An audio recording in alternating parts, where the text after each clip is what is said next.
Brasil é o país mais woke do mundo, né? Vamos conversar sobre isso nesse momento. O Brasil, o woke, o que é o woke, né? Também é uma coisa meio que não tem uma definição exata, né? Para quem é o woke, né? Para quem é mais progressista, assim, a ideia de woke, né? Que vem lá do movimento negro, né? Tinha um outro significado, mas o woke moderno que teve a sua primavera aí durante a pandemia, né? O verão woke, né, da Black Lives Matter aqui nos Estados Unidos, realmente explodiu. É uma ideia de ser woke é ser uma pessoa que abraça a diversidade, que combate as injustiças, e uma ideia do wokeismo é que todas essas injustiças sociais estão interconectadas, né, com a causa dos negros, a causa dos transgêneros, a causa LGBT, a causa feminista, todas essas causas aí estão conectadas, fazem parte de um mesmo, né, contexto, e se você abraça tudo isso e luta contra essas injustiças sociais, você é uma pessoa woke. Mas essa é a visão de quem enxerga de forma positiva. Quem enxerga de forma negativa vê como um movimento, nesse momento, muito censor, né, que busca censura, tenta combate a liberdade de expressão, é muito polarizador, né, realmente, porque aborda assuntos aí que são muito polêmicos, que às vezes nem tem uma verdade absoluta, né? É incrível como a gente lida e trata de temas que não tem uma verdade absoluta, né? Você vê, às vezes a gente discute até de forma acalorada e é praticamente impossível chegar num denominador comum. Às vezes, o que eu acredito, nem eu mesmo acredito no sentido de ser a verdade total. E o cara que está discordando de mim também, né? Mesmo no lado oposto, ele também não acredita cegamente no que está falando, mas muita gente sim, né? Por isso que o pau quebra, mas mais ou menos isso. Vamos partir de dois conteúdos que eu tenho aqui, deixa eu olhar. O primeiro é a coluna do Alexandre Borges, né, que é um analista político de direita, né, conservador.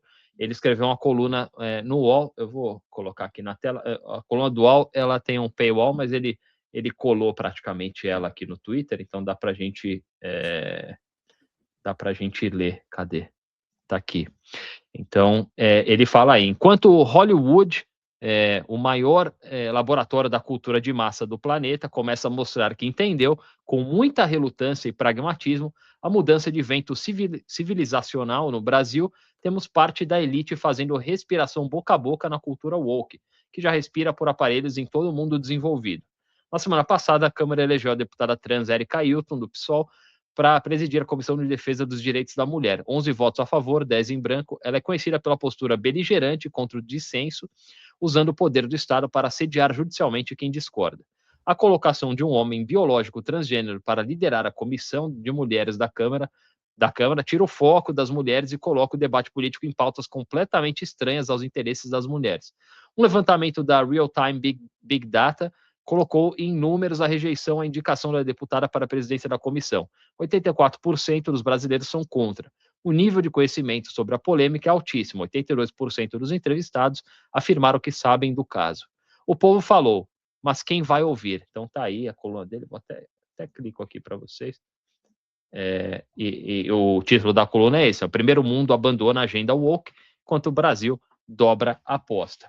E aí tem um outro conteúdo que eu acho que vale a pena trazer, que é o crítico, né, de televisão, o Maurício Sticer, aí, falando sobre uma pesquisa que a Rede Globo de televisão fez. Fala muito de futebol, inclusive, ele, né? Tem umas crônicas. Botafoguense. Vamos ver o que ele falou aí sobre essa pesquisa. A Globo sempre fez pesquisas para avaliar os seus programas, detectar tendências e prospectar o futuro. Mas nenhuma pesquisa foi tão ambiciosa e ouviu tanta gente quanto Brasil no Espelho. Essa pesquisa foi feita com 10 mil entrevistas, encomendada pela Globo e realizada pelo Instituto Quest, do cientista político Felipe Nunes. O resultado do estudo mostra que estamos andando para trás. Segundo Nunes, abro aspas, se compararmos os valores dos brasileiros em 1997 com os valores de 2023, o país parece ter voltado no tempo.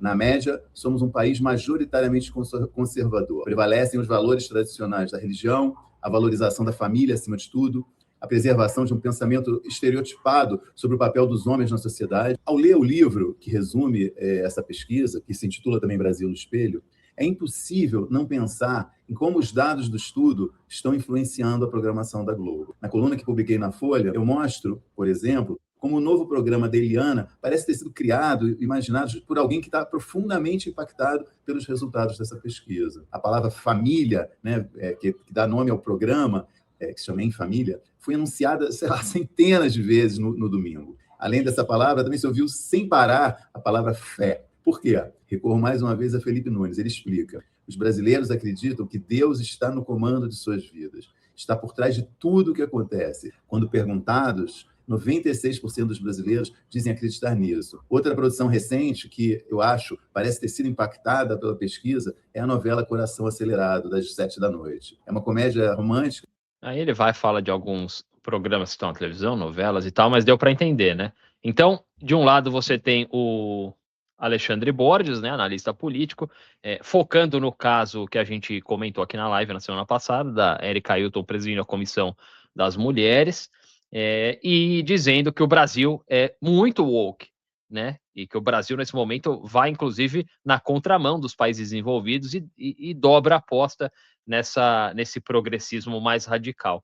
E o Maurício Sticer traz essa pesquisa bem abrangente, né, com 10 mil entrevistados da Rede Globo, que diz, achei até engraçado como ele aborda no início, né, falando, andamos para trás, o brasileiro foca em patriotismo, família, Deus, né, cara, essa já é uma opinião dele, né, cara, pô, andamos para trás. Né? Claro, Então, naturalmente, sim. Andar para frente trocar de sexo, fazer um monte de coisa que se faz hoje, andar para trás é acreditar em Deus e querer formar família. Então, mostra um pouco do wokeismo aí no Maurício Sticer, né? E o conservadorismo do Alexandre Borges aí. É tudo muito enviesado, como sempre, né? Nesse assunto, realmente. Porque não tem imparcialidade, velho. Na verdade, todo mundo acaba se posicionando, não tem como você não, só se você for um completo alienado, assim, pá, foda-se, não ligo para nada, mas até o cara que não liga para nada tá vivendo a vida dele de um jeito ou de outro, às vezes até sem saber, né? Então, enfim, começar com o professor Rogério, o que o senhor acha, professor? O Brasil é o país mais woke no mundo, você vê o Brasil forçando a barra nesse sentido, ou não? Você acha que o Brasil é muito conservador? E aí? É foda porque, tipo, o Brasil é muita coisa, né? A gente falou sobre a propaganda né, agora das camisetas e tal, né? É difícil conseguir uma radiografia do país. Mas, em alguns aspectos, eu acho, sim, o Brasil muito conservador. Muito conservador. Essa questão aí de Deus, cara, é uma mentalidade, uma coisa muito que eu só vi aqui, que é você chegar assim, vamos supor, você tem uma associação de bairro e tem, 30 pessoas lá. Vai chegar, eu consigo imaginar perfeitamente chegando uma senhora e falando assim, olha, aqui para a gente começar a nossa reunião, eu acho que não importa a sua fé, não importa a sua religião, mas eu queria aqui rezar um Pai Nosso pra gente, né? Porque aí a gente já, né, consegue congregar todo mundo aqui nesse espaço. Então, tipo, é uma lógica bizarra de que não existe alguém que possa não acreditar nisso. É uma lógica completamente fora da prática e do pensamento típico de alguém dos Estados Unidos, por exemplo, né? Ou muito mais ainda de algum país europeu. É impressionante o quanto eles chegam a essa lógica de que você pode ser de qualquer religião, porque você sempre vai acreditar em Deus. Você entende o quanto isso é estranho, o quanto isso é de certa forma, né, limitador das visões de mundo das pessoas? E muita gente tem essa coisa aí, né? A minha mãe é uma delas, né? Poxa, para ela, tipo, não acreditar em algo maior, não, você pode acreditar em energia, em não sei o quê, mas alguma coisa você tem que... Cara, tem gente que não acredita, tem gente que acredita em mais de um Deus, né? Tem gente que acredita em milhares de deuses, né? Então é uma questão que eu acho que no Brasil, pela nossa formação, pelo jeito que o Brasil foi constituído, é algo que é muito complicado e tá caminhando ainda, né, passinhos de bebê, né, essa situação aí de diversidade religiosa mesmo, né, profunda. E eu acho que nos outros aspectos aí, talvez menos conservadorismo. É claro que é difícil de medir essas coisas. Algumas pessoas vão pegar dados do tipo: ah, mas o Brasil é o país que mais mata transexuais no mundo. Você sabia? Pô, o Brasil é o país que mais mata transexuais, que mais mata pessoas com miopia, que mais mata pessoas que gostam da cor azul. Porque, cara, morre 60 mil malucos por ano, às vezes, no Brasil. Você entende? Tipo, Números de guerra, né? Exatamente. Então você pode pegar qualquer minoria, colocar dentro desses números absolutos e apresentar como um dado de olha como o Brasil é absolutamente violento. Essa questão que a gente tem debatido recentemente, né, do homicídio de mulheres, por exemplo, que é uma tragédia absoluta, óbvio, mas anda, né, de maneira coerente com o resto da violência absoluta que existe no país. Né? Então, eu acho que essa métrica é bastante, digamos, relativa. Né? É algo que mostra uma realidade de uma maneira um pouco distorcida. Então, dizer que o Brasil é o país mais transfóbico do mundo porque é o que mata mais transgêneros é algo que, né, levando em conta que matam 60 mil pessoas por ano no Brasil, poxa, essas pessoas também são assassinadas, né? Então eu não acredito que essa métrica seja uma boa. Outras métricas são difíceis, mas eu acredito que o Brasil tá numa situação que não é tão ruim quanto dizem nesses outros aspectos, diferente da questão do deísmo brasileiro, que é muito forte. Cadu, tem um ponto ali que o Alexandre Borges, mais ou menos no que ele diz ali, que é algo que eu já falei aqui, por viver nos Estados Unidos há tanto tempo, a gente até brinca, o Brasil parece que está sempre uns 2 anos atrasados, né? Então, se alguma coisa acontece aqui, depois de um tempo acontece no Brasil. A gente tem um cenário social no Brasil, né, e político, que emula muito o que acontece nos Estados Unidos. É muito curioso, né, cara? Pô, até o Trump ganhou aqui, 2 anos depois o Bolsonaro ganha no Brasil. Isso é um negócio meio engraçado. E realmente essa cultura woke, né, esse progressismo mais radical aí, o identitarismo, ele freou um pouco aqui, né? A gente falou sobre isso no canal. A sociedade deu uma pisada no freio, porque algumas coisas passaram um pouco do ponto para a maioria da população, tanto que Donald Trump ganha a eleição do jeito que ele ganhou. Né?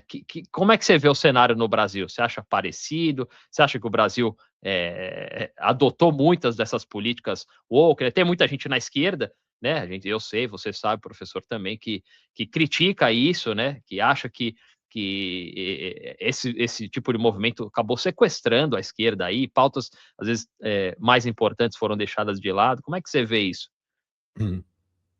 Bom, vamos lá, começar do começo, que é comentando a coluna do Alexandre, né? Alexandre Borges. É Borges? Então. Uma coluna de, né, péssimo gosto, cara. Uma coluna criminosa. O cara não consegue... Ele foi transfóbico, ele não consegue chamar Erika Hilton pelo pronome que ela, né, adotou para a vida dela, que é... Ele não consegue dizer que ela é uma mulher, né? Ele colocou ali que ela é um homem biológico trans. E tá errado isso, cara. Né? Agora, falando da cultura woke, né? O que é o woke? O que se convencionou chamar de woke? São essas lutas por identidade, por questões de identidade. de forma pejorativa foi criado o termo woke, né, nesse contexto, né, nessa época, para tratar dessas lutas, né, como algo dessa forma, exagerado, algo fora do normal, algo até como de gente mentalmente, né, perturbada.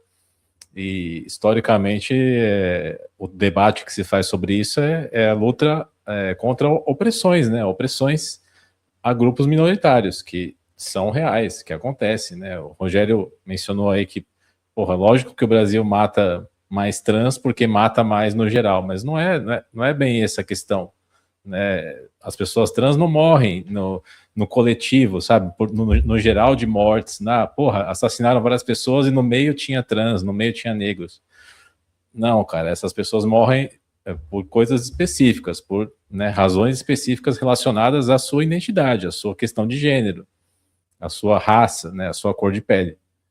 Então, não dá para a gente colocar tudo na mesma caixa ali de mortes, de violência, porque são violências diferentes, né? Uma mulher sofre violência por ser mulher.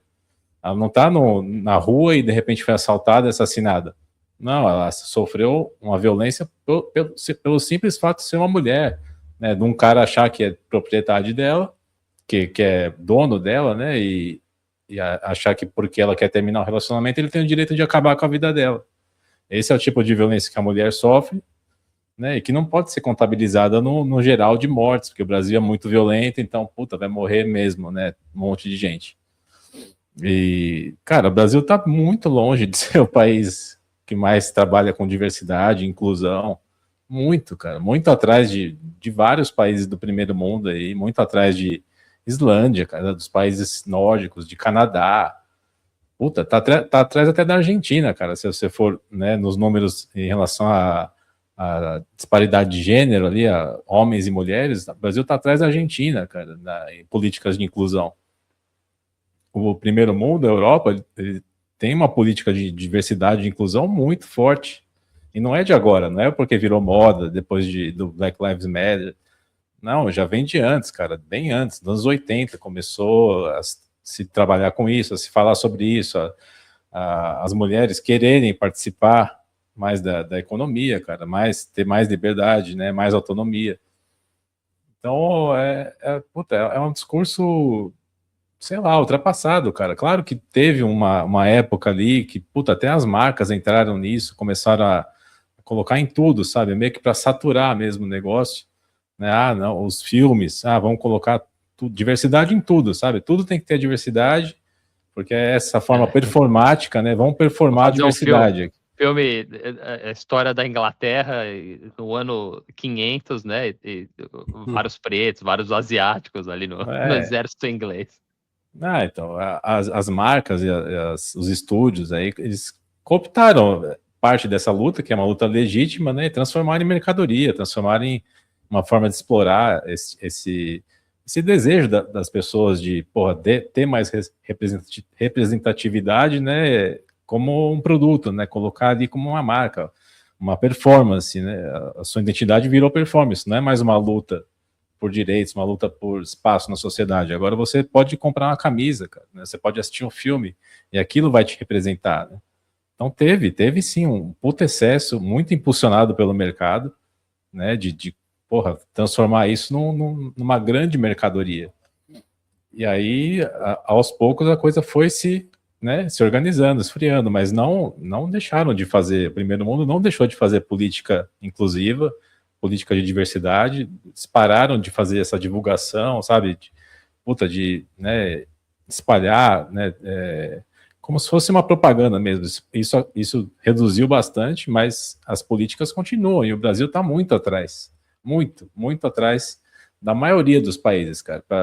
Se você fosse fazer um ranking, aqui não existe isso, né? Mas eu acho que o Brasil estaria para trás da metade em termos de políticas inclusivas. É um país muito, muito desigual, né? É um país que as nossas minorias aqui representativas sofrem muito, né? Justamente por não ter, cara. Se você olhar o Congresso brasileiro, é uma porrada de homem branco, né? Você vai ter um pouco mais de mulheres agora, algumas pessoas negras, alguns indígenas ali, mas, é a minoria, sabe? Todo canto, toda a representação que você vai ver de política, nos encargos de empresas, maioria é homem branco, cara.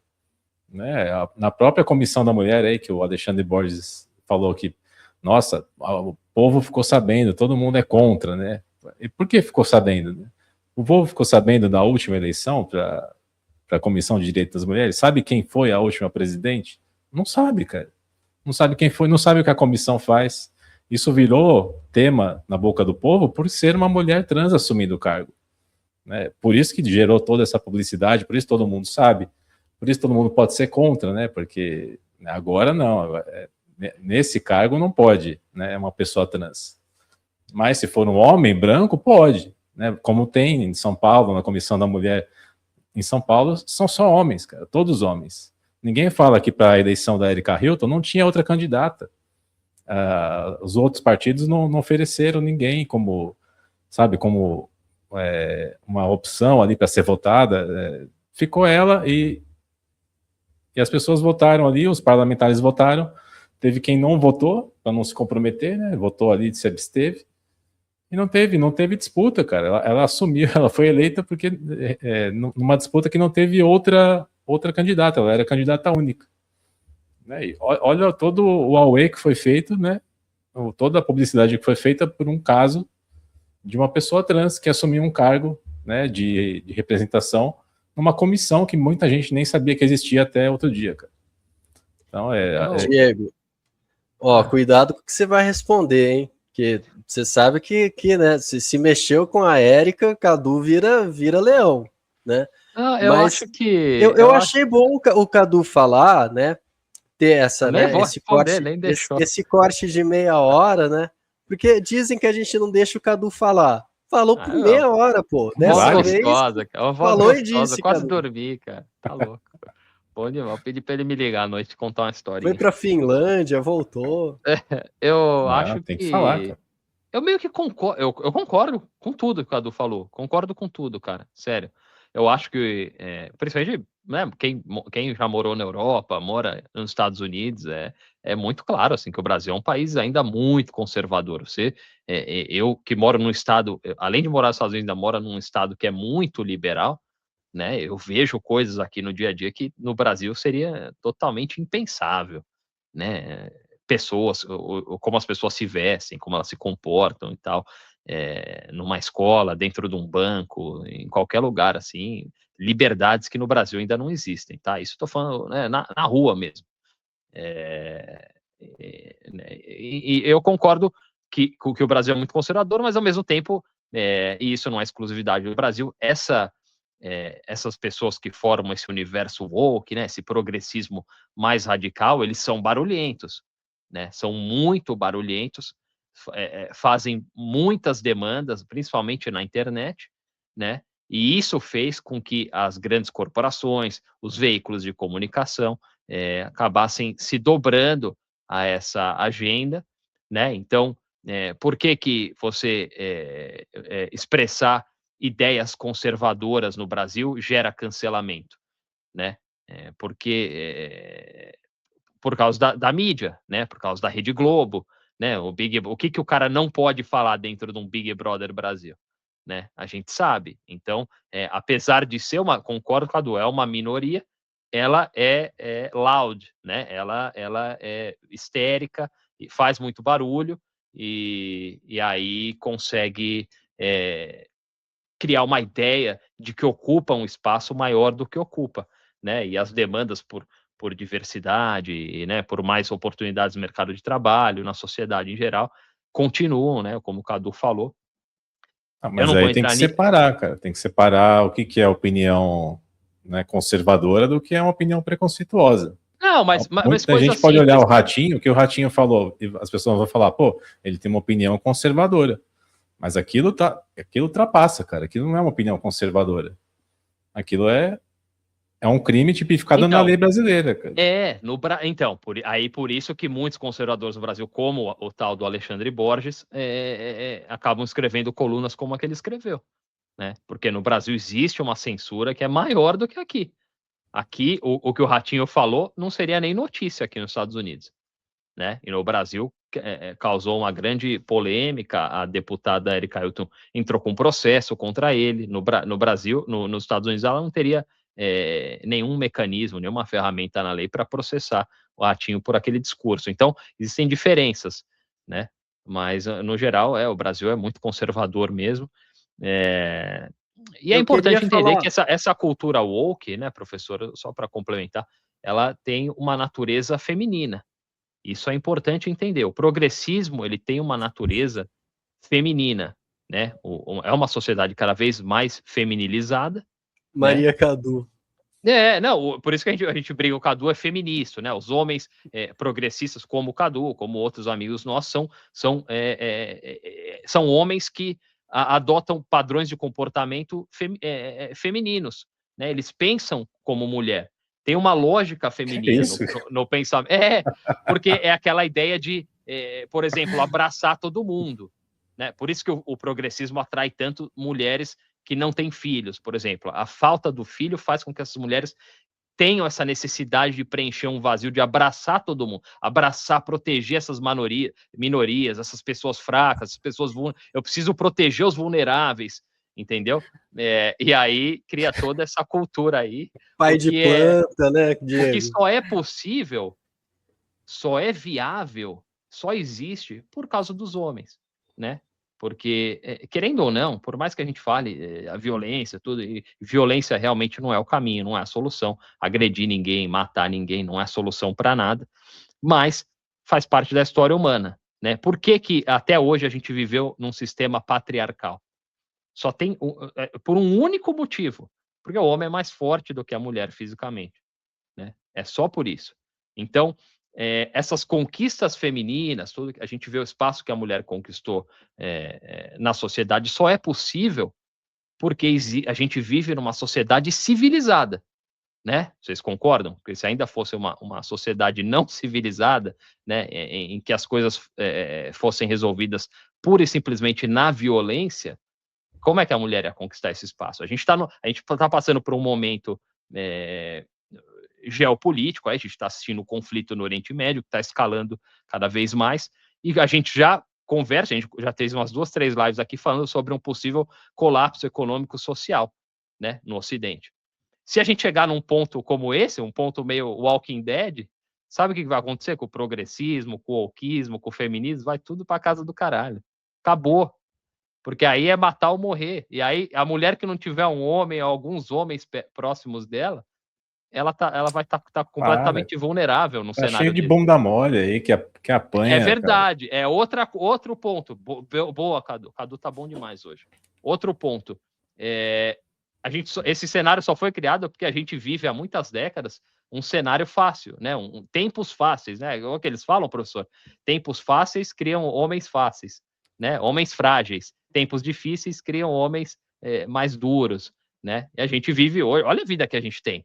Televisão, Netflix. Mas, Diego, isso aí a gente pode falar sobre qualquer tipo de pessoa que não seja forte, né? A questão, por exemplo, né, das lideranças idosas, né, que é algo que existe desde a Grécia Antiga, desde o Egito Antigo, né? Um idoso não poderia se impor em maneira nenhuma se fosse a regra da violência, né? Então, assim, realmente a gente é civilizado e é algo que já se tornou uma espécie de segunda natureza nossa. E realmente, né? Mas num cenário apocalíptico de escassez total, o que acontece? Sim, os jovens, grupos, os homens jovens, né, formam grupos, como já formaram antes. O patriarcado não surge da força do homem, ele surge da propriedade privada, cara, de você ter a necessidade, né, de construir um patrimônio, né? Não, sim, até a figura do pai surgiu disso, né? Também.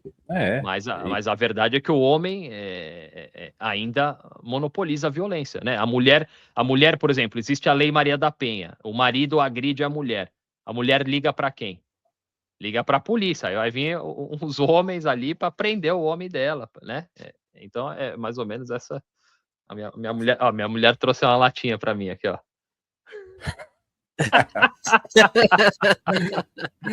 Muito bom. Mas, ó, eu queria falar sobre isso que o Cadu observou, né? Que ele deu o exemplo específico da Finlândia, e eu amei isso. Ele falando que a Finlândia é um país de diversidade. Você vai olhar o que é a Finlândia, uma escola, uma creche na Finlândia. Eu falei Islândia, né? Você não entendeu. Islândia, tudo pode igual, ser também. porra. É igual Não, Tailândia. Pode ser também. Tailândia, Qualquer uma das Vietnã, duas. tudo igual. Não é igual. Ali da Dinamarca para cima, cara, é bizarro. É dificílimo você conseguir uma imigração, dificílimo. São os países mais protecionistas em imigração que existem.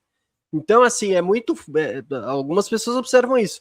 É fácil para eles dizerem que eles abraçam a diversidade quando eles têm taxas de 7%, 8% de pessoas que não são da cultura deles. Aí, pô, é uma situação que, assim, no Brasil, por exemplo, você tem uma diversidade que é endêmica, é estrutural, digamos, constitutiva, né? Não, então, cara, assim, mas você está tem falando essa de uma diversidade cultural, não é isso que eu estou falando. Estou falando de diversidade racial. Não, porque, por exemplo, no parlamento da Islândia, você tem que ter metade de mulheres. É esse tipo de política de inclusão. Então você tem que ser específico, porque a gente está falando de woke, que é interseccionalidade, né? Várias lutas contra a opressão. Você só tem uma que se expressa nesses países, que é a questão das mulheres. Né? Não é só, tem questão de econômica também. Não é todo mundo rico na Islândia? Não é, cara. A propaganda assim, fala que sim, mas não, tá cheio de gente pobre, cara. Concordo com você. De toda forma, a questão racial lá não é essa maravilha como algumas pessoas pregam. Porque é um país porque no final das contas são países minúsculos e irrelevantes. Vamos falar sério, em termos de recursos naturais, também não é lá essas coisas. O Brasil já é, mas enfim, é importante também colocar, eu não vou entrar em detalhes aqui, porque eu tenho responsabilidade com esse canal, que a gente preza muito, mas é importante que essa agenda, muitas pautas aí que fazem parte dessa agenda woke, fazem parte de uma engenharia de um grupo que tem um controle, controle do mundo nas sombras, né? Então, tudo isso foi bem desenhado aí para ser do jeito que é. Então, você tem muita penetração aonde? Na academia, né? Nas universidades, que são ambientes que deveriam ser mais neutros, né? Aceitar todo tipo de pensamento. E hoje, nos Estados Unidos, no Brasil, as universidades públicas do Brasil, a mesma coisa, não tem tolerância para certos pensamentos. O pensamento conservador, ele não é aceito, né? Isso é um problema. Porque o progressista... Só se ele for criminoso, cara. Se ele for não é normal, dá para aceitar, cara. O wokeista, ele fala muito em democracia, em liberdade de opinião, de comportamento, mas é só aparecer alguém que diverge que essa pessoa ela é anulada automaticamente. Não, ela é expulsa do canal. Ela é expulsa. O problema é que o conservador, ele não tá contente em expor a opinião dele, as ideias conservadoras dele. Ele quer destruir o outro. Ele nega a existência do outro. O progressista é nesse ponto que eles pecam, cara. Como é que, em geral, na média, como é que o wokeista, o progressista radical, pensa o homem branco heterossexual? Tem que acabar o homem branco, é isso? O que você faz, Cadu, o que você faz tem nome aqui nos Estados Unidos. É o suicídio empático. O teu comportamento é o suicídio empático. Em ordem, com a ideia de abraçar essas minorias, abraçar essas causas, estar lado a lado com esse grupo, você está se suicidando, cara. Você está apoiando pessoas que, quando tiverem o poder total, vão eliminar um cara igual a você. Isso aí que tem certos wokes que realmente, né, apagam as pessoas, basta ver que a gente não sabe o que aconteceu com a Sarah, né? A Sarah realmente sumiu. Obcecado, né, com essa história. Eu realmente estou preocupado. Vai tomar seu narcótico antes que eu... Estou preocupado, porque tem gente perigosa aqui que realmente, né, não quer ouvir. Fala, o que você acha, Cadu, dessa teoria do suicídio empático? Essa é boa, hein? Não, pô, se você achar que as pessoas são seres humanos como qualquer outro, se isso é um suicídio empático, então tá bom, eu aceito o rótulo aí. Foda-se, tá ligado? Não é essa a questão, né? No final, quando eles vencerem, ocuparem todas as posições de poder, eu vou chamar o Cadu. Pode, queria agradecer aí que você lutou lado a lado, mas agora é a sua hora. Sobe aí na prancha que a gente vai te jogar no mar. Não é isso que acontece mesmo. A realidade é ao contrário, né? São essas pessoas que estão sendo mortas aí. Com um discurso conservador, né? Que chamam de conservador, mas é preconceito enraizado aí. Né? Eu concordo com não você, é. Eu acho que tem uma generalização fodida. Eu acho que o Brasil é um país super preconceituoso, cara, super machista, super racista, estruturalmente racista. O racismo no Brasil, eu posso estar falando uma grande merda, assim, mas eu presenciei mais casos de classismo e racismo no Brasil do que nos Estados Unidos. Acho que tudo isso tem muito a ver com o Código Penal, com as leis brasileiras, que são muito flexíveis, muito brandas, né? As punições são muito brandas. E aí, esse é um dos conflitos, né? Desse progressismo, desse wokeismo aí, que às vezes fala tanto, por exemplo, em violência contra a mulher, que é uma pauta que está super em alta, Red Pill, todas essas coisas aí, e nunca trazem para a conversa o fato de que a maioria desses casos de feminicídio, violência contra a mulher, são cometidos por homens aí com passagens criminais, né? Homens que agridem a mulher 1, 2, 3, 4, 5, 6 vezes e no máximo ganham uma medida protetiva aí. Não podem se aproximar da mulher. Aí chega uma hora que o cara vai lá e mata, né? E quando essas pautas surgem no Congresso aí, os progressistas são os primeiros a votarem a favor de mais flexibilidade, direitos humanos, né? Sempre vem com assuntos desse tipo aí. Enfim, a gente também tem que... eu sei que a solução para a violência, não só contra a mulher, mas para uma sociedade que é violência, não é mais punição, não é mais arma, isso não resolve mesmo, né? Mas quando a situação está muito grave, não tem outro jeito, né? Porque a gente sabe que investir em educação, investir em mais conscientização vai demorar 2 décadas e ninguém vai fazer porque não cabe em nenhum projeto político de poder, né? Então, mas essas são as propostas dos políticos da direita, né? Eles não têm propostas realmente para nem sequer mitigar o problema, né? Eles não têm propostas para a população, então eles vão nas pautas morais, né? Eles vão tratar de assuntos morais e vão oferecer soluções fáceis, que é tipo, tá tendo problema com feminicídio, então vamos fazer castração química, prisão perpétua, coisas que já foram estudadas em diversas ocasiões, em diversos países e que não tem resultado. Então, esse resultado que eles estão propondo não funciona. É por isso que às vezes surge uma pauta ali, de aumento da pena para estupradores, né? Como se isso fosse resolver, cara. A gente tem que prevenir que a mulher sofra o estupro, né? Não pensar em punir depois que ela já sofreu, que ali já está feita a merda. Né? São políticas de prevenção, políticas de você melhorar a sociedade. Para isso não tem proposta. A gente está alinhado em relação a isso, porque isso tudo isso que a gente falou faz parte de estudos, cara. Isso é comprovado, em outros países funcionou.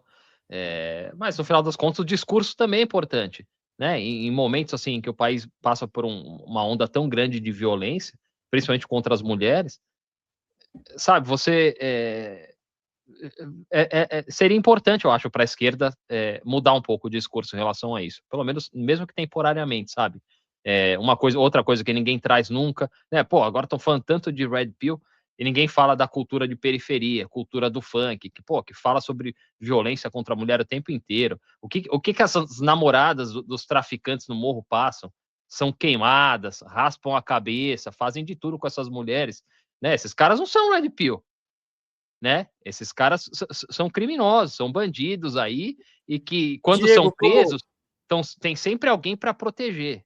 Como a galera é ignorante, eles usam, né, de maneira intercambiável, né? Eles falam, não, eles são Red Pill, sim, porque Red Pill significa machista. Então, para eles, tanto faz. Não, cara, eles não precisam ser Red Pill, eles estão, né, reproduzindo a cultura machista do país, que independente de ser Red Pill ou não, vai estar presente nas periferias, vai estar presente em toda a sociedade. Mas a questão que o Diego está falando é justamente que não é Red Pill, né? Porque aqui nos Estados Unidos... Mas também é Red Pill. Essa ideia, esse movimento Red Pill, nos Estados Unidos é muito mais forte, muito mais disseminado, e ninguém fica discutindo essa questão de feminicídio e violência contra a mulher. Não é esse o principal ponto de debate quando o assunto é Red Pill, mesmo na mídia mainstream. No Brasil porque esse problema né, cara? Eu não sei se você vai discordar de mim, mas esse problema é um problema quase intrínseco aí no Brasil, né? A violência contra a mulher é um negócio que faz parte da cultura, cara, da cultura latina, eu diria mais, tá? A gente vê aqui, quando você mora em outro país, você vê que o latino, a gente se autoanalisa, assim, caralho, realmente o homem brasileiro é muito mais machista. Você vê o comportamento do americano, a gente é muito machista. Eu gostaria também de natural. aproveitar e só acrescentar nisso que o Diego falou, para o Cadu responder também, a questão que o Cadu falou que não pode contabilizar os casos de feminicídio nos casos de homicídio de mulheres por outros motivos. Eu queria entender por que não pode contabilizar. Se a gente conseguisse reduzir os assassinatos de mulheres no geral, todos eles seriam né, solucionados ao mesmo tempo. Eu acho que esse foco, eu acho talvez contraproducente, sinceramente. Né? Essa diferenciação que não me parece efetiva, não parece trazer solução para as mulheres nem para a sociedade. Porque existe a diferença, Rogério, porque uma coisa é uma mulher morrer, foi assaltada, o cara deu um tiro nela. Como um homem morreria também. E outra coisa é a mulher morrer por ser mulher, cara. E na mão do parceiro, né, Cadu? Também. Na mão do parceiro, porque foi traído, ou porque acha que foi traído, ou porque, foi pedir a mulher em namoro, foi pedir a mulher em namoro, a mulher não quis, vai lá e mata a mulher, cara. Mas são violências diferentes. Diferente? É isso que eu queria entender. Por que tipificar diferente? Porque o cara também pode matar a mulher por ela ser mulher, no sentido de, é mais frágil, né? Mais fácil de matar, né? E mata. Mesmo numa situação de latrocínio, alguma coisa do tipo. Então, eu acho que talvez isso pareça uma distração às vezes, né? De pensar soluções que sejam mais amplas. Né? Não, porque é uma violência específica, que o homem, por exemplo, não sofre. Você não vai ver um homem que morreu por ser homem, cara, né? Não existe. A tipificação é diferente porque é um crime diferente. É uma motivação diferente. Eu vi uma entrevista de um especialista britânico, há 50 anos que ele trabalha só com casos de violência doméstica no Reino Unido.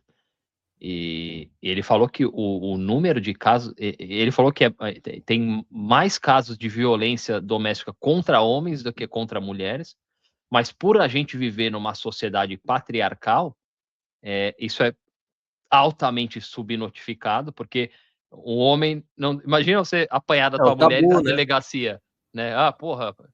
Eu quero abrir um boletim de ocorrência porque apanhei da minha mulher.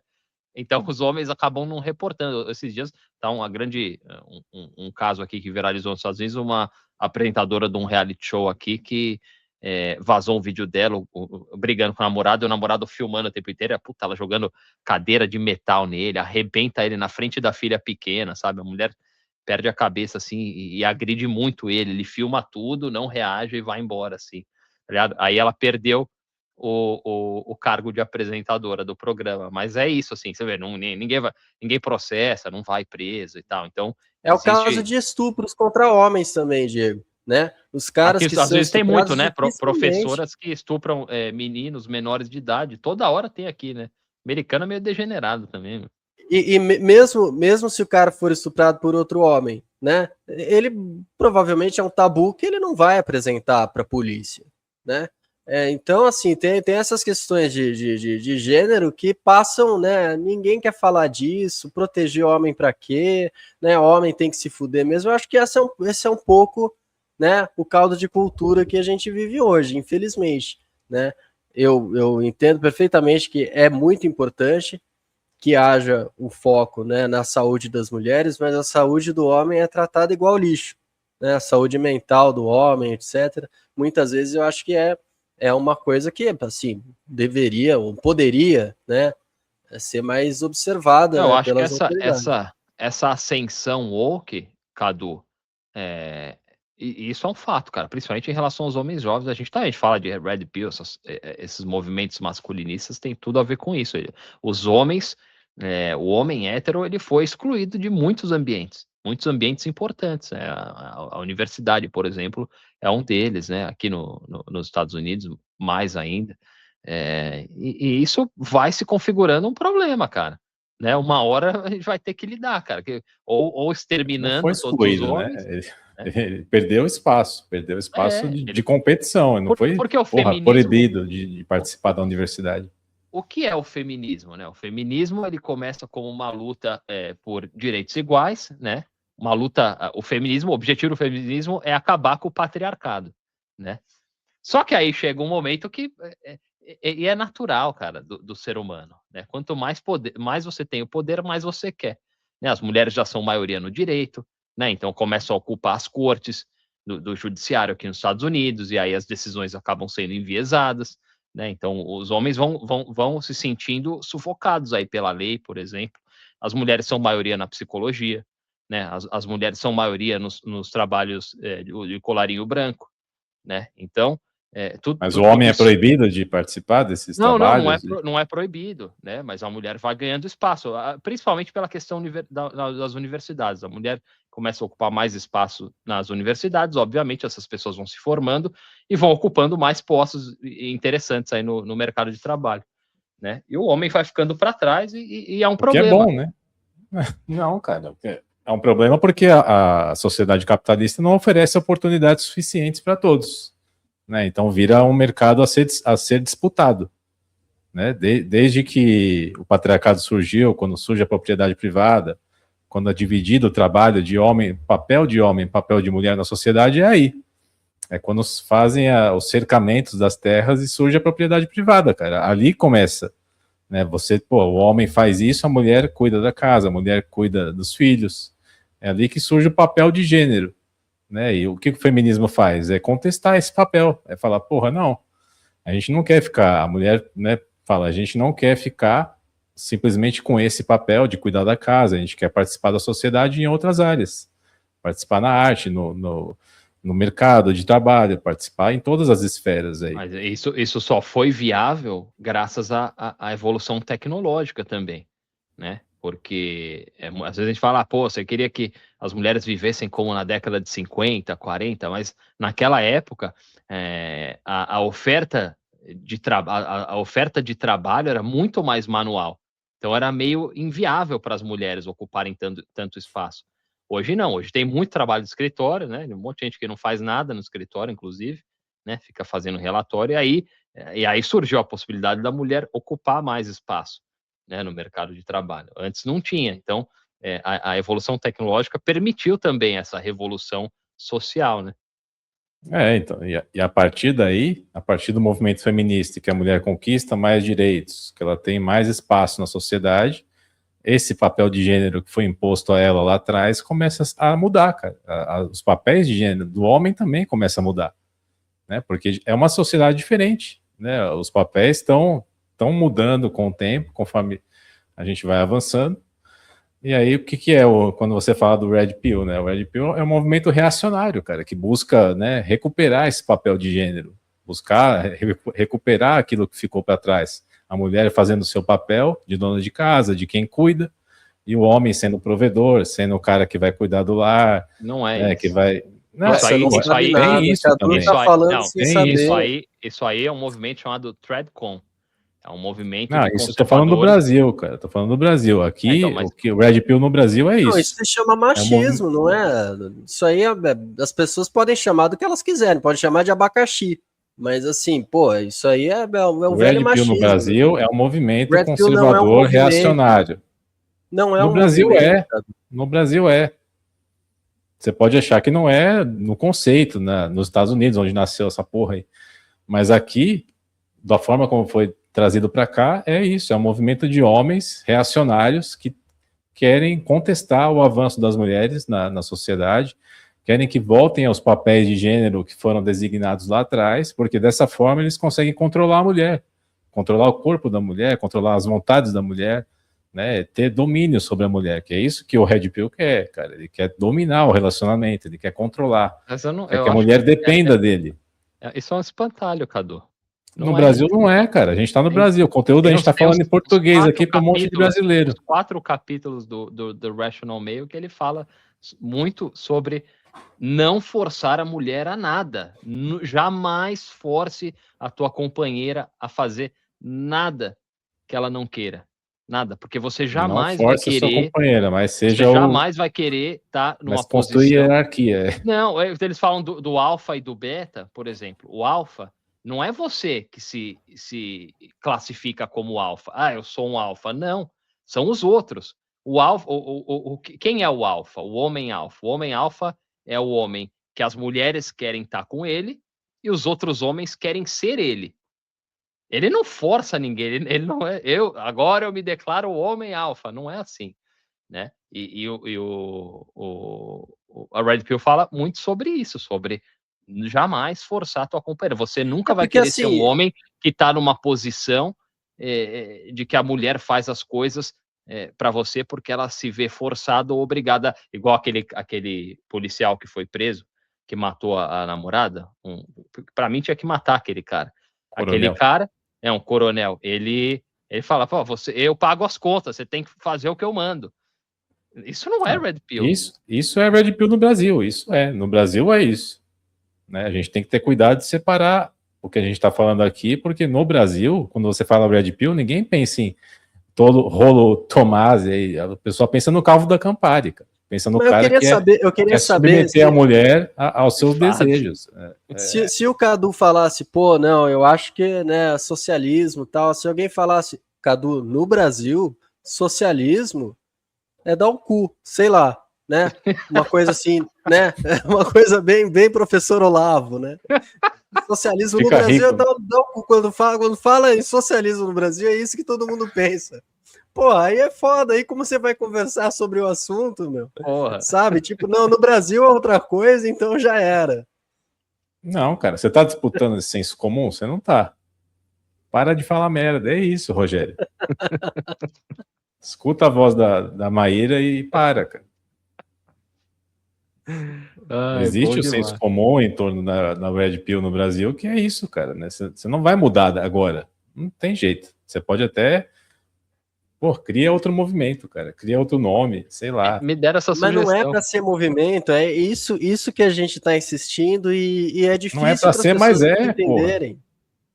Porra. Não, porra. É uma praxeologia, é um estudo da sociedade. É isso, só que algumas pessoas tentam usar isso de maneira... O estudo é não tomar a breja. Se a mulher já oferecer a breja, você fala que você quer tomar sua Campari para ela ficar na dela. Esse é o estudo?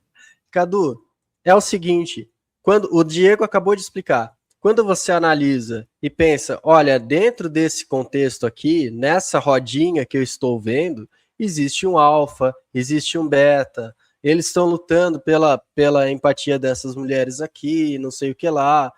Isso é uma análise praxeológica de relação entre sexos. Né? É isso. Aí o que acontece? Não quer dizer nada, né? É uma análise sociológica, é, digamos, um ramo de estudos de gênero, só que sem ser do ponto de vista feminista. Em essência seria isso, em tese. Né? Agora, no Brasil, realmente, no Brasil é o que você falou, pelo jeito, né? Sei lá, cara, é outra coisa no Brasil.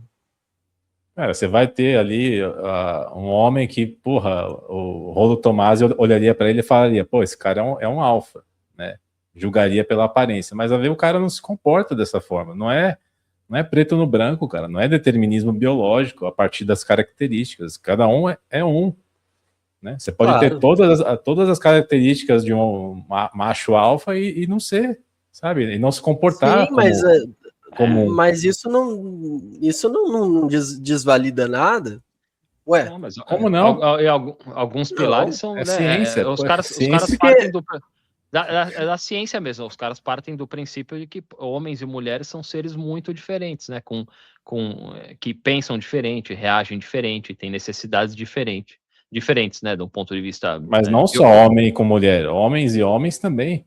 Né? Mulheres e mulheres também são diferentes umas das outras. Né? Não, sim, mas alguns comportamentos, na média, né? Alguns comportamentos, a mulher é mais emotiva, o homem é mais racional, né?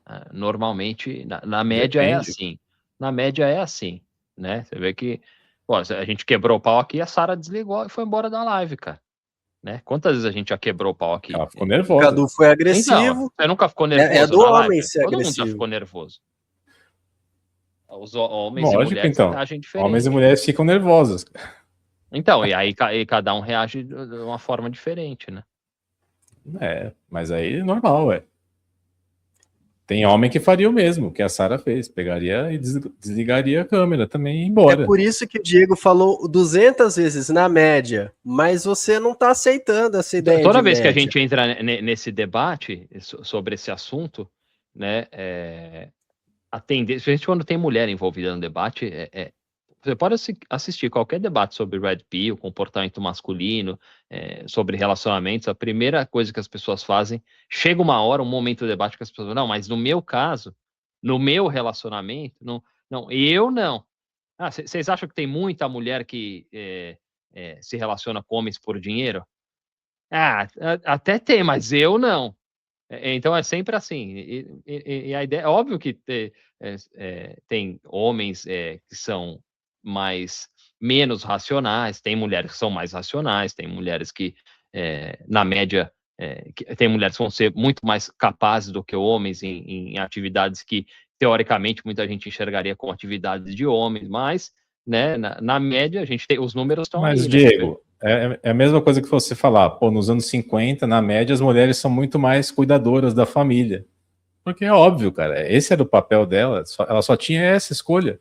Né? Na média das mulheres daqui para frente, a gente não sabe como vai ser. Porque são outros comportamentos, é outro papel. O papel da mulher hoje é outro, ela está desempenhando outra função. Eu concordo, mas aí a gente tem que... Por isso que esse movimento, o professor falou, não é movimento, mas esse movimento surge, né? Esses ambientes masculinistas surgem porque os homens estão se sentindo... Eles entendem que o sistema todo, econômico e social, virou as costas para eles, né? Lógico, porque agora ele tem mulheres disputando. Não então, só as vagas que eles tinham só para homens, as vagas, as oportunidades que eram antigamente só para homens, agora tem que estar disputando com as mulheres. Eles tinham que cobrar uma maior oferta de oportunidades, de vagas em universidade. Por que não tem mais vagas? Por que não tem mais universidades? Não teve um momento na história que as mulheres ficaram de saco cheio? Falaram, não, peraí, vamos se organizar, vamos começar a reivindicar mais espaço na sociedade, né? E as revoluções começaram, e aos poucos as mulheres foram conquistando esses espaços. Você não acha que, se continuar no ritmo que está, os homens vão se organizar, ter um ressentimento cada vez maior, se organizar cada vez mais, e a gente vai ter uma contra-revolução, né? Porque até quando isso vai permanecer? As mulheres vão ocupar todos os espaços? Né? O Diego tá pensando no Walking Dead 24 horas. Mano. E lembrando que a Michonne Michonne é a mais foda, hein? A Michonne com as duas katanás dela, porra. Mas isso é cultura woke, né? Hoje em dia tem filme aí que a mulher, 20 homens armados entram e apanham de uma mulher. No Netflix tem um monte de filme assim, apanham de uma mulher sem arma nenhuma. Mas eu acho que é algo para se pensar. E a gente nunca teve tão próximo, na nossa geração, de um colapso total. Isso é um fato. Vocês falaram que não, que tá tudo bem, lá, aquela live lá, que não. Eu não sei não, hein? Cara, se os homens quiserem fazer uma revolução, uma contra-revolução aí, eu acho estupidez total, assim, porque eles poderiam muito bem se unir às mulheres, né, para lutar por algo maior para todos, né? Se você colocar a mulher como só adversária, né, e responsabilizar a mulher por você estar perdendo espaço, aí vai virar essa merda mesmo. Só que, mas aí é uma sacanagem tua. Aí é uma sacanagem tua pensar assim. Parece que é uma coisa que tá partindo dos homens. As mulheres estão ali de braços abertos. Não é verdade. Existe um sentimento anti-homem que é muito claro, cristalino, cara. Ou não?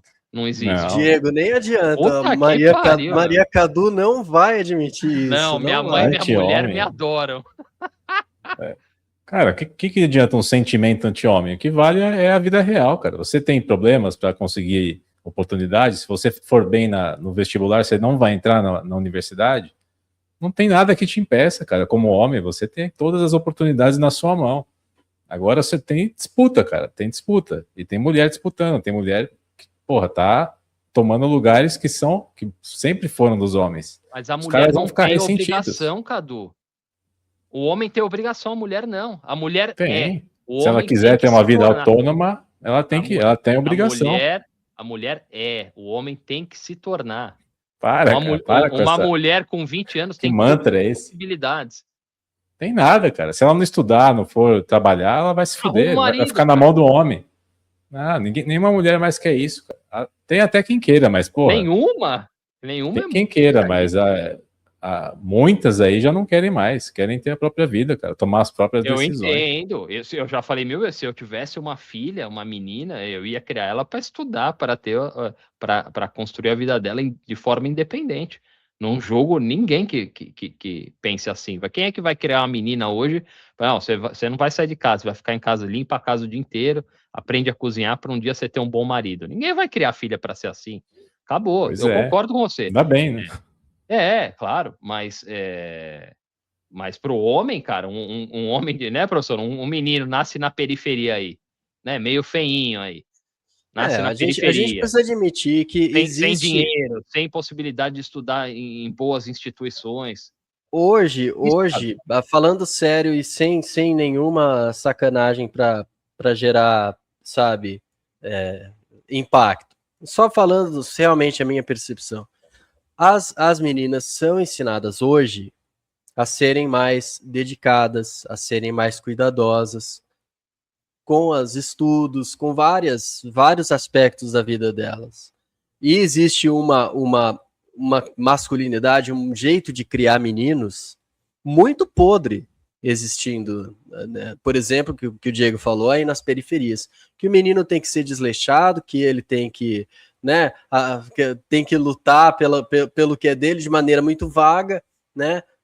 Vai jogar bola, sei lá, arruma um jeito, mas não vai ser pelo estudo. Então, assim, eu acho que a gente tende, sim, a uma sociedade em que passou esse equilíbrio não foi alcançado.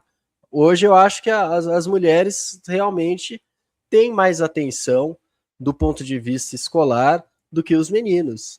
Isso, para mim, é bastante claro, inclusive como professor. E eu acho que, assim, não estou culpabilizando elas, não estou nada, eu estou só sendo bastante analítico, né? E as notas das meninas e outros dados confirmam isso, né?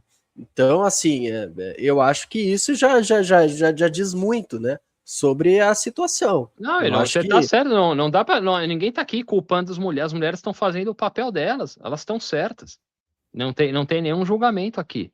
Mas é um fato que existe um problema agora, que os homens foram ficando para trás, né? Tem muitos homens jovens, Cadu, a gente é de uma outra geração, tem muito homem aí menino aí de 18, 20 e poucos anos aí, sem perspectiva nenhuma, não só no Brasil, nos Estados Unidos, cara.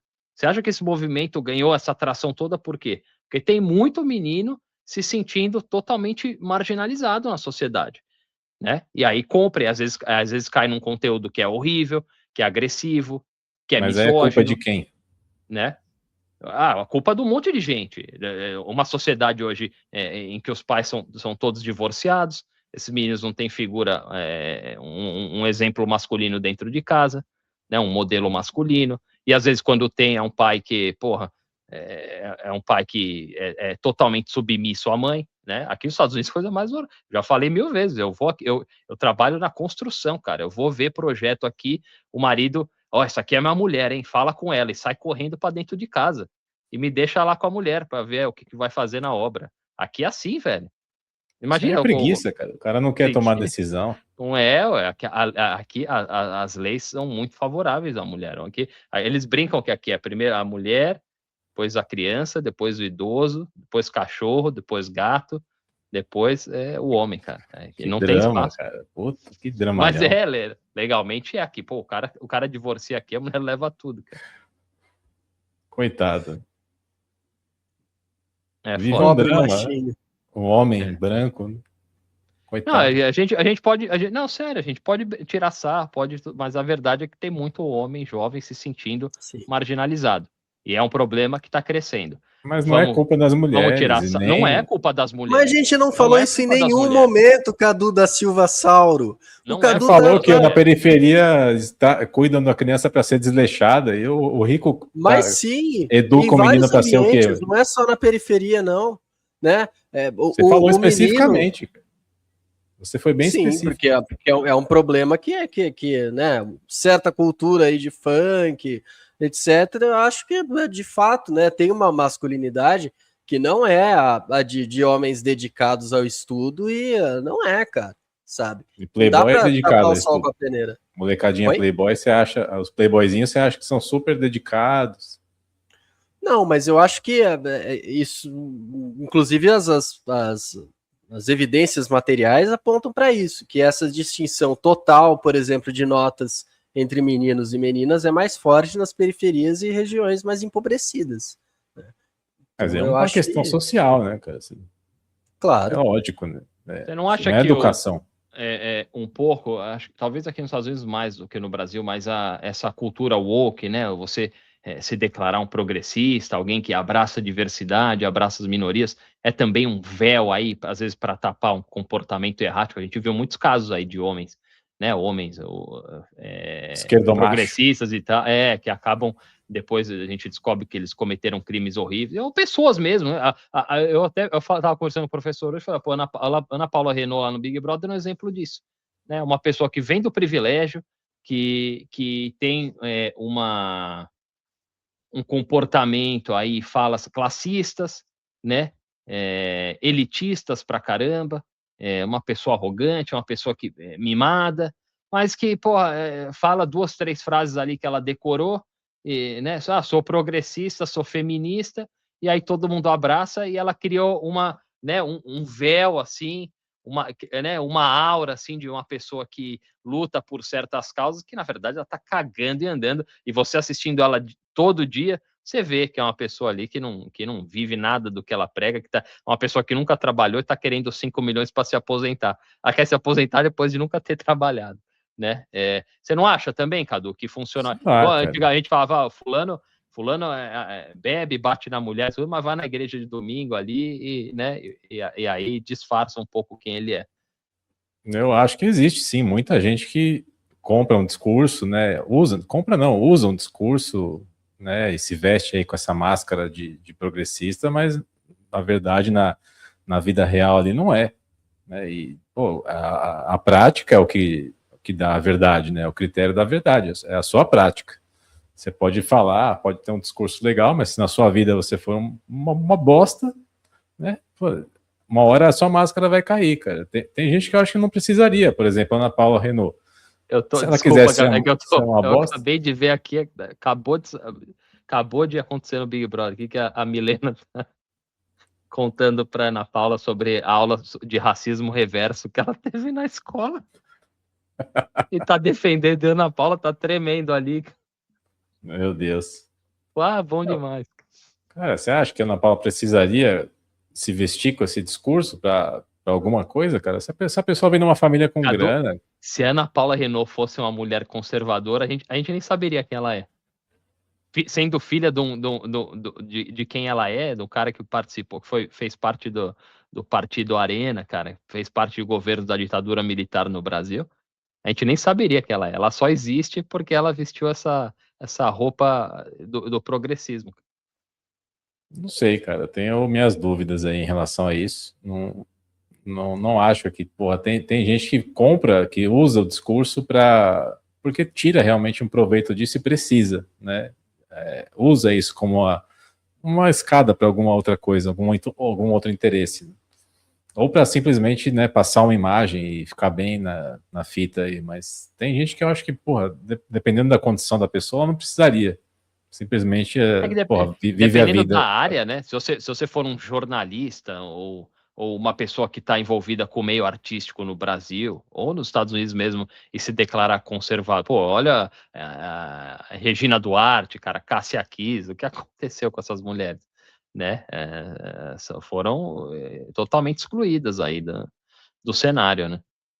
A Regininha ainda conseguiu, né, um cargo interessante, né? Um cargo, na verdade, quantos atores conseguiram ser, né, ministros da cultura, né? Mas eu concordo que, no geral, essa galera vai pro esquecimento, né? É ostracizada, né? É comercialmente mais aceito, né, Cadu, ser progressista, né, em determinadas áreas, por exemplo, no meio artístico, né? Teve a sua época em que era realmente quase um requisito, né? Mas agora não.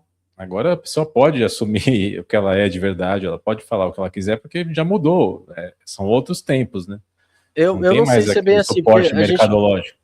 Cara, o Vamos que pensar, por sustentou exemplo... essas pessoas, o que sustentou essas máscaras de muita gente foi o suporte do mercado. As marcas impulsionando isso, as pessoas tinham que se alinhar, cara. Não é simplesmente uma questão de, eu adotei essa agenda aqui, eu defendo esses valores. Era isso ou ficar sem emprego, sem trabalho, cara. Porque foi uma época de realmente, daquilo, movimentar o mercado, né? Direcionar o mercado. O que mudou, não é mais. Eu acho que ainda é assim bastante, Cadu. A gente pensa, por exemplo... Mas bem menos, né, Rogério? Uma artista pop hoje que apareça e, pô, ela é reaça. Não existe isso, cara. Simplesmente não existe. Não, ainda existe a repulsa com certas opiniões. E, porra, eu acho que tem que ter mesmo, dependendo da opinião.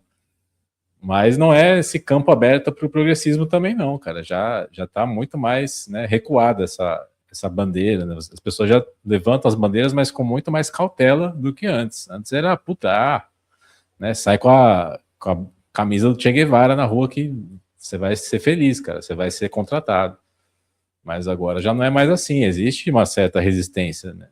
Claro que ainda o discurso conservador ainda é muito mal visto, mas, cara, depende do movimento da sociedade mesmo. Pode acontecer disso se tornar comum de novo, se a gente não tratar como deve ser tratado. Eu acho que tem o espaço para o conservadorismo, eu acho que a Globo pode fazer o programa da família, não é nenhum problema, cara.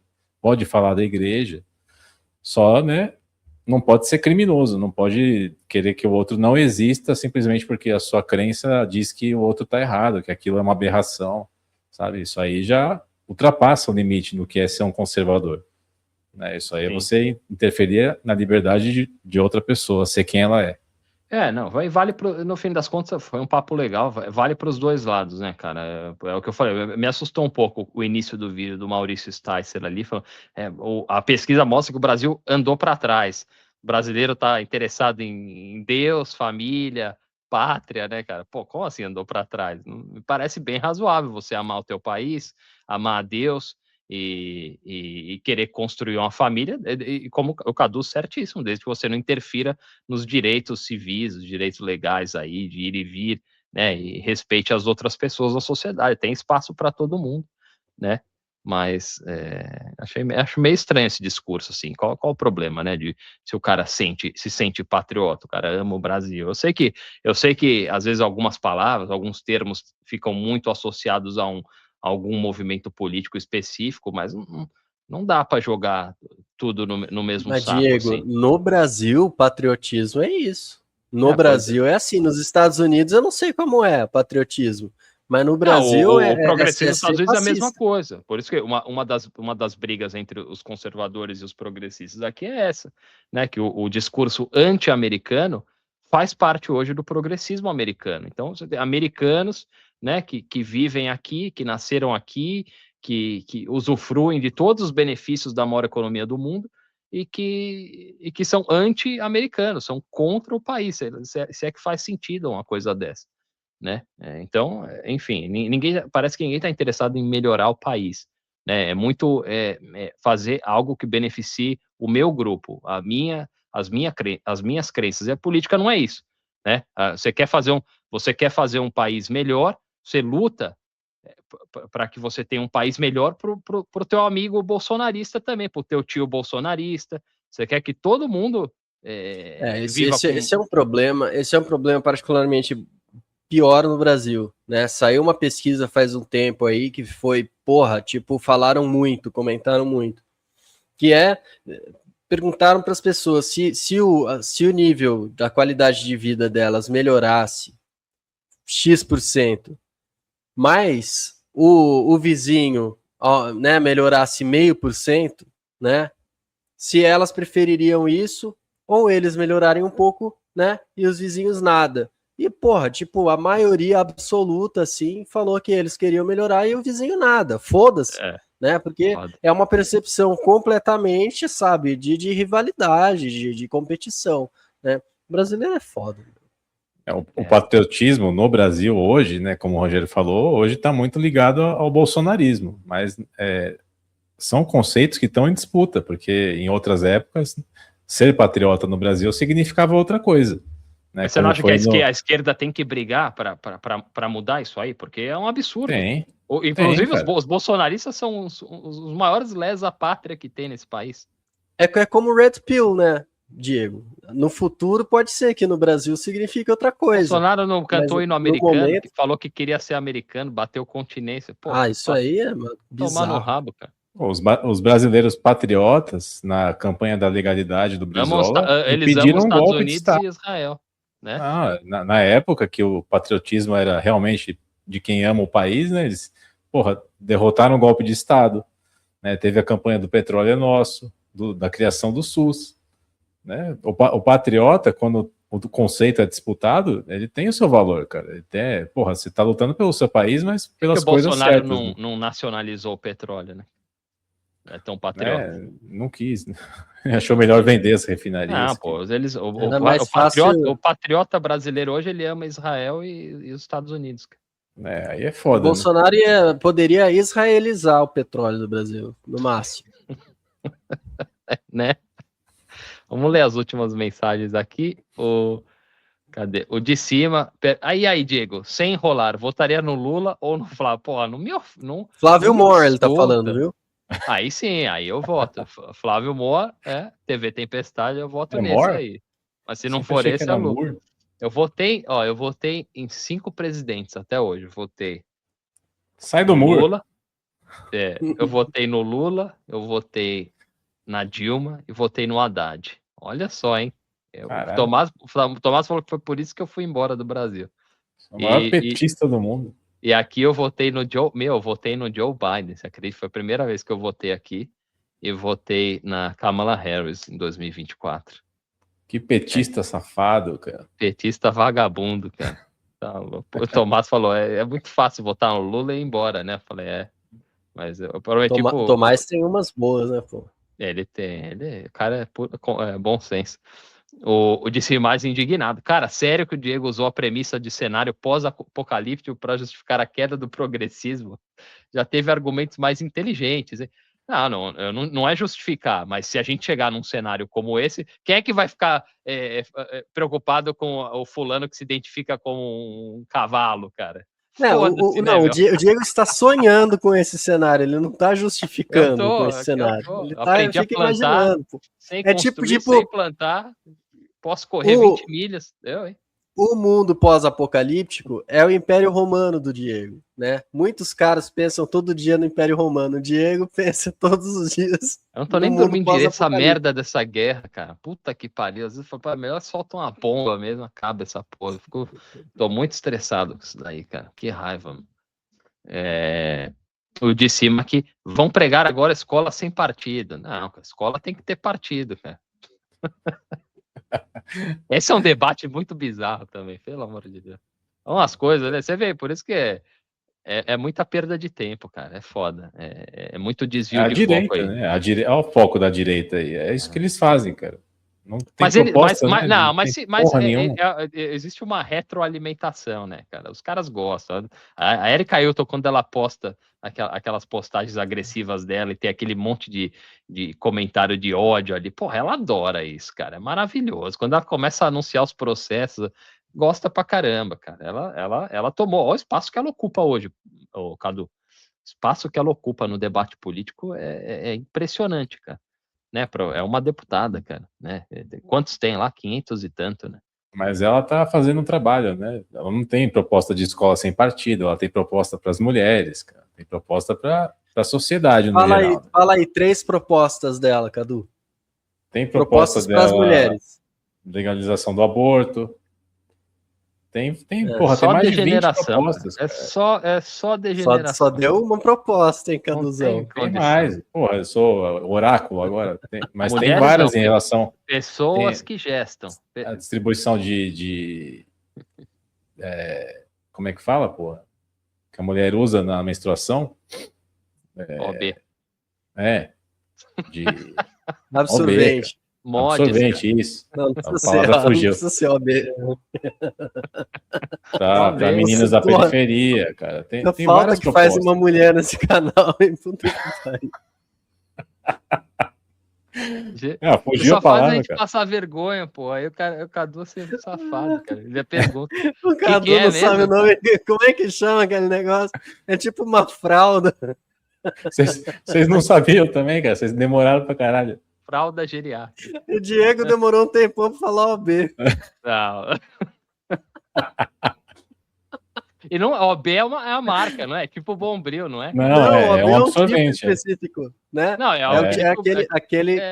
aquele que... Mas tem o normal, digamos, o mais comum. O nome, né? Mas é OB, é o nome do negócio. É a marca desse aí. É igual é Bombril. absorvente. Compra um Bombril de outra marca, né, cara? Não. Meu Deus. Não, foi maravilhoso, cara. Que vergonha. Puta que pariu.